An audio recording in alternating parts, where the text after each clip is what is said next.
हताहत हुए हैं। आपका पहला स्टेटमेंट क्या कहना चाहेंगे आप, पहली प्रतिक्रिया आपकी? तो बिस्मिल्लाहिर्रहमानिर्रहीम, शुक्रिया आपने दावत की और तमाम पैनलिस्ट को आदाब अर्ज़ करते हैं। उम्मीद करते हैं कि आप लोग सब खैरियत से होंगे।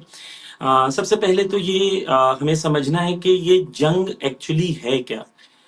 ये जंग इज़राइल और अमेरिका की, इज़राइल की और ईरान की जंग नहीं है। ये जंग एक्चुअली आइडियोलॉजिकल जंग है।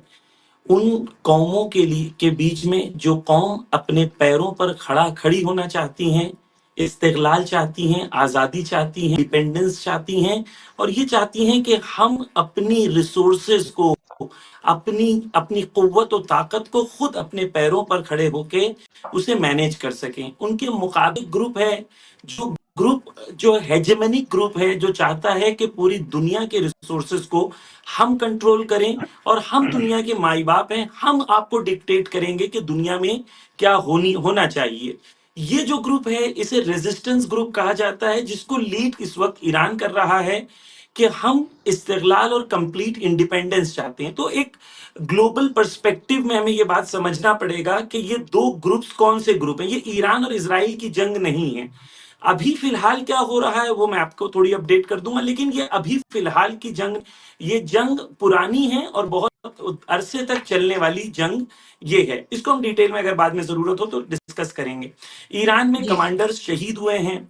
ईरान में शाम को 7 बजे तक कहा जा रहा है, कल अभी तक कंफर्म्ड रिपोर्ट्स नहीं है, कि शाम को 7 बजे तक जो एयर डिफेंस सिस्टम था वो शायद हैक था या कोई वजह से वो काम नहीं कर रहा था।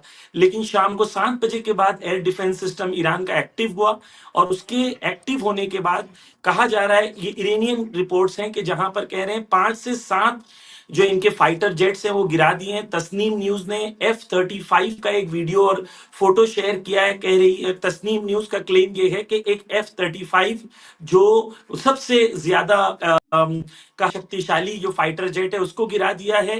5 फाइटर जेट्स गिराए हैं, एक लेडी पायलट को अरेस्ट भी किया है। ये इस वक्त की स्थिति यहां पर है।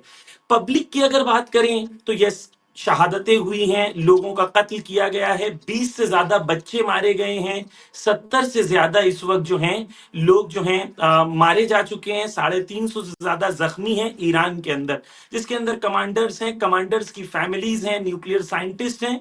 लेकिन हम आपके व्यूअर्स के लिए बिल्कुल ये क्लियर कर देना चाहते हैं कि ये हमला टोटली इंटरनेशनल लॉ के हिसाब से इलीगल हमला है। अग्रेशन है एक ऐसे मुल्क के मुकाबले में जो मुल्क ने कोई अग्रेशन सामने उनकी तरफ हमला नहीं किया था।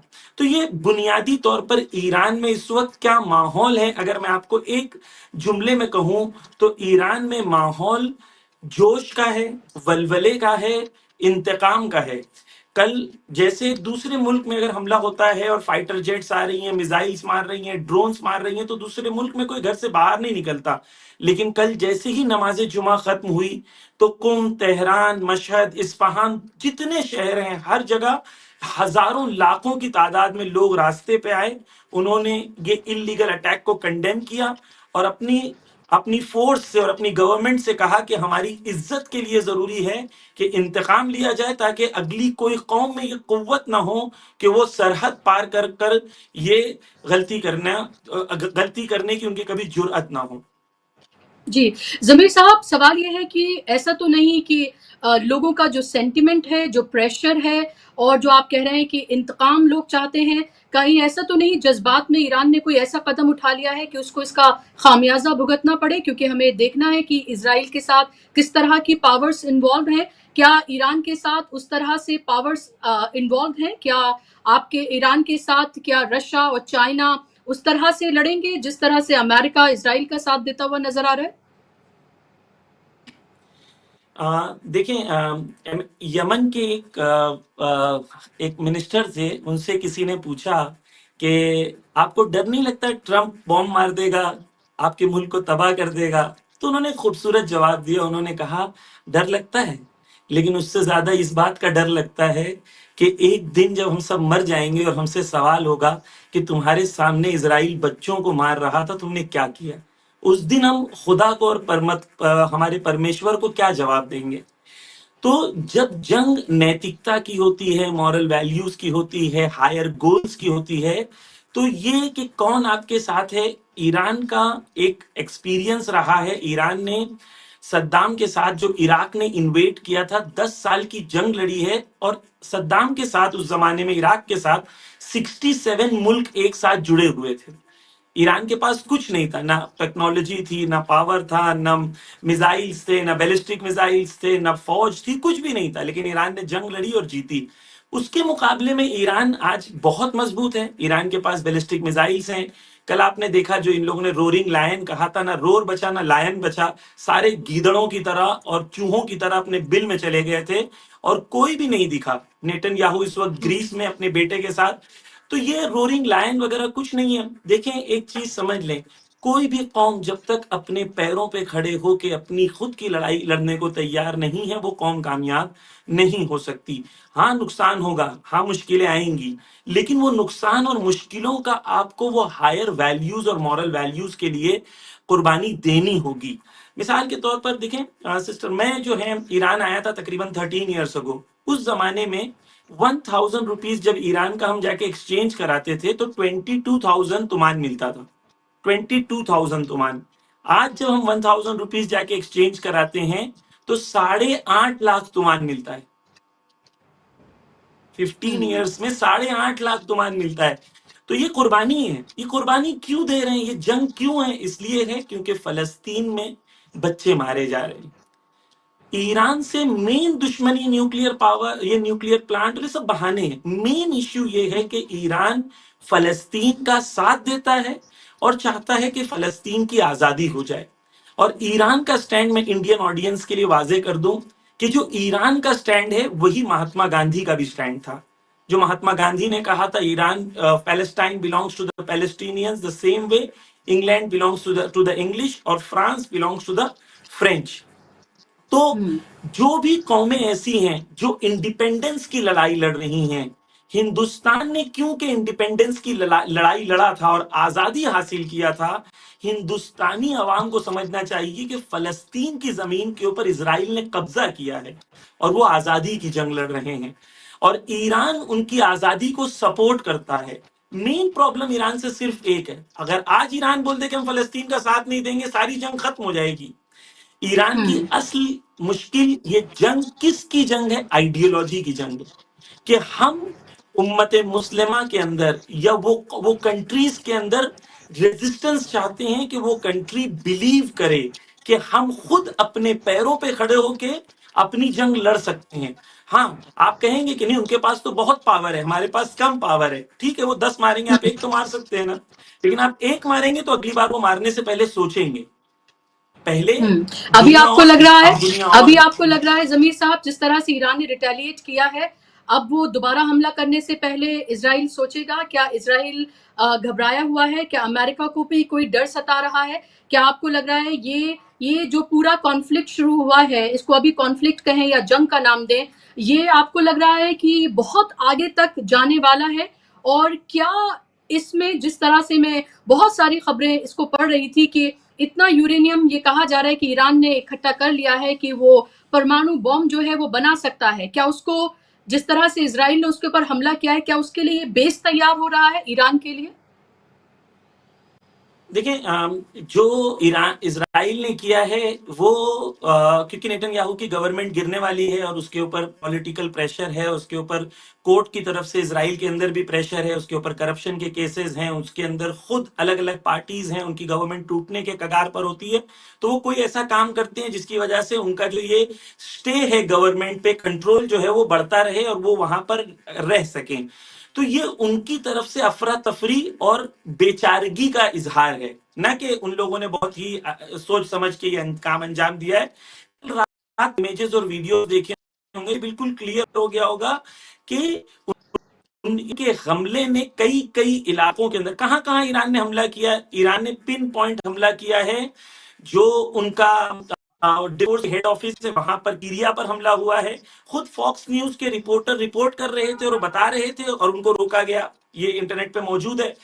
उन्होंने हमला किया है डिमोना पर, जो उनकी न्यूक्लियर साइट है वहां पर हमला हुआ है।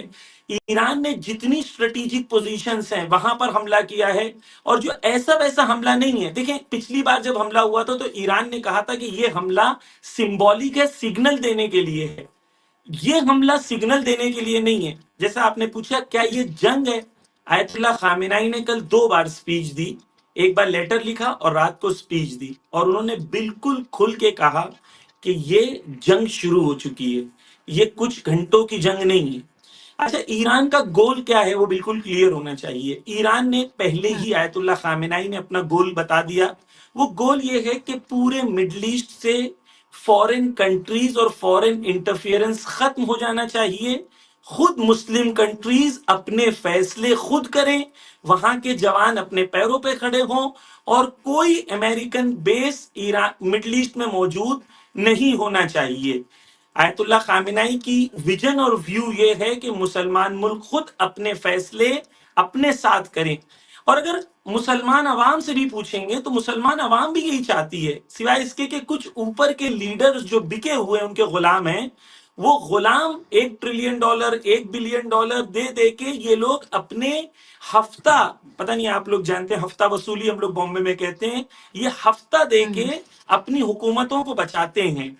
और अजीब बात यह है क्योंकि जो सीरिया के अभी प्रेसिडेंट है गोलानी, 2005 के इंटरव्यू, 2015 के इंटरव्यू में वो खुद ही कह रहे थे कि ये गवर्नमेंट जो है ये पैसा देती है अपनी हुकूमत को बचाने के लिए। क्या होगा? फाइनल गोल ये है कि एक ऐसी मुस्लिम, डिफरेंट मुस्लिम कंट्रीज रहें। जैसे यमन एक डिफरेंट कंट्री है आज, ईरान एक डिफरेंट कंट्री है। यमन इंडिपेंडेंट डिसीजन लेता है, ईरान इंडिपेंडेंट डिसीजन लेता है, लेबनान इंडिपेंडेंट डिसीजन लेता है, लेकिन आइडियोलॉजिकली सब अग्री करते हैं कि हम अपने फैसले, अपने रिसोर्सेज खुद इस्तेमाल करें। क्यों हम दूसरी कौमों को अलाउ करें कि वो आके हमें एक्सप्लॉइट करें? तो हुँ, ये एक्सप्लॉइटेशन वाली आइडियोलॉजी के खिलाफ रेजिस्टेंस की आइडियोलॉजी है जिसे ईरान लीड कर रहा है, और ये जंग बहुत आगे तक जाएगी। पिछली बार ईरान ने, क्योंकि ईरान मशहूर है स्ट्रेटेजिक पेशेंस के लिए, क्योंकि पिछली बार जब हमला किया था तो ईरान में, जैसे आपने पूछा कि ये जज्बाती फैसला है, नहीं, पिछली बार हमला किया था तो बहुत प्रेशर बना था ईरान के ऊपर, क्यों ईरान हमला नहीं कर रहा, मजाक भी उड़ाया जा रहा था। लेकिन ईरान ने बिल्कुल क्लियर किया कि हम कैलकुलेटेड डिसीजंस लेते हैं, और कैलकुलेटेड डिसीजंस लेके कल हमला किया। और हमला जब खत्म हुआ तो बोला, ये कहा कि ये हमला खत्म नहीं हुआ, ये हमला जारी रहेगा उस वक्त तक जब तक कि इजराइल पछताए नहीं। आज तो कुछ बिल्डिंग्स टूटी हैं, ठीक है, अभी भी उनकी हुँ, 90% अवाम इस वक्त बंकर्स के अंदर है, शेल्टर्स के अंदर हैं। तो ये ईरान की कुव्वत और कुदरत है कि 90% इजरायली पॉपुलेशन को बंकर्स में भेज दिया। ठीक है, तो कुव्वत और कुदरत ही है, कितने दिन तक रहेंगे बंकर्स के अंदर? ठीक है। और वो हुँ, जो आयरन डोम से लेके थाट तक जो उनके पास तमाम डिफेंस का पूरा सिस्टम था, ये जो है, एक वो शोले फिल्म में एक सीन है जहां पर धर्मेंद्र की शादी के लिए अमिताभ बच्चन जाते हैं और वो कहते हैं कि ये लड़का बड़ा अच्छा है, इससे शादी कर लो, लेकिन सिर्फ शराब पीता है, सिर्फ जुआ खेलता है, सिर्फ मारता है। आज तमाम न्यूज चैनल्स यही कर रहे हैं। आयरन डोम बहुत मजबूत है, आयरन डोम बहुत मजबूत है, लेकिन कुछ कुछ जगह जो हिल गए, कुछ जगह हट गए, कुछ जगह लग गए, ना आयरन डोम चल रहा है। वो जमाना खत्म हो गया है जब ये लोग, ना ईरान इस वक्त कंप्लीटली अपने स्काई पे कंट्रोल रख पा रहा है, और ना ये लोग अपने स्काई पे कंट्रोल रख पा रहे हैं। ईरान जहां हुँ, चाहे जब चाहे इसराइल के अंदर मार सकता है, ये ईरान के अंदर कुव्वत और कुदरत मौजूद है। और अगर जो कौम भी चाहे 10 साल अपने ऊपर मेहनत करे तो वो इस कुव्वत और कुदरत तक पहुंच सकती है। लेकिन मैं आपको बिल्कुल क्लियर कर दूं कि ये जंग ना जज्बात की जंग है, न जज्बाती हुँ, रिटेलिएशन है, ये लॉन्ग टर्म आइडियोलॉजिकल वॉर है। और आपके लिए बिल्कुल ये क्लियर होना चाहिए कि इसराइल इस वक्त, मैं नहीं कह रहा हूं, जो जूविश स्कॉलर्स हैं दुनिया में बड़े बड़े वो कह रहे हैं, इसराइल के फॉर्मर प्रेसिडेंट हैं वो कह रहे हैं कि Israel is nearing it's and, Israel अपने एंड से नजदीक हो रहा है। क्योंकि पूरी दुनिया में इस वक्त जो इसराइल के खिलाफ नफरत है, इसराइल के नॉट सस्टेन। अमेरिका में देखें इस वक्त जो है, मसलन पियर्स मॉर्गन एक पूरी बड़े मशहूर थे कि वो when it started on October 7, वो तक आ जाके इसराइल की यस, मुखालिफत कर रहे हैं बड़े बड़े। पूरी दुनिया हुँ, में इसराइल इस वक्त नफरत का एक सिंबल बन गया। एक लास्ट पॉइंट मैं कहना चाहता हूं, इसराइल जी, कौन है? जी, इसराइल एक जेनेसाइडल मुल्क है। इजराइल के ऊपर, इजराइल के प्राइम मिनिस्टर के ऊपर इंटरनेशनल क्रिमिनल कोर्ट ने ऑर्डर दिया है वारंट का।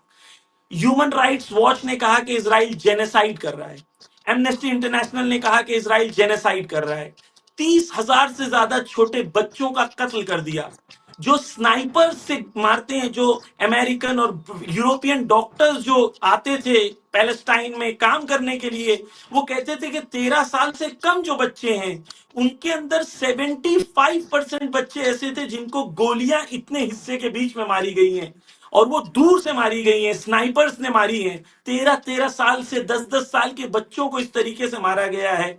ये लोग जेनेसाइडल हैं, ये लोग जो हैं हैवान हैं। सिवाय खून पीने के इनके पास कोई और जबान नहीं है। तो ये लोग पूरी दुनिया में एक्सपोज हो चुके हैं, और ये नई नई जंग शुरू करके चाहते हैं कि अपने आप को बताना कि हम लोग लिबरल हैं। ये जमाना कि जहां पर वो कंप्लीट मीडिया पे उनका कंट्रोल था, वो जो बोलते थे पूरी दुनिया वही सुनती थी, वो जमाना खत्म हो चुका है। लोग बेदार हो चुके हैं। लंदन स्कूल ऑफ इकोनॉमिक्स से लेके हार्वर्ड यूनिवर्सिटी तक दुनिया की जितनी टॉप यूनिवर्सिटीज है, वहां के टॉप स्टूडेंट्स इस वक्त इसराइल के मुखालिफ हैं। यूनाइटेड स्टेट्स में सर्वे किया गया तो जो 18 ईयर्स से 21 ईयर्स से कम जवान बच्चे हैं, उनमें 58% लोग समझते हैं कि इसराइल गलती पर है, इसराइल फॉल्ट के ऊपर है। ये तारीख में कभी नहीं हुआ। Israel is nearing it's and.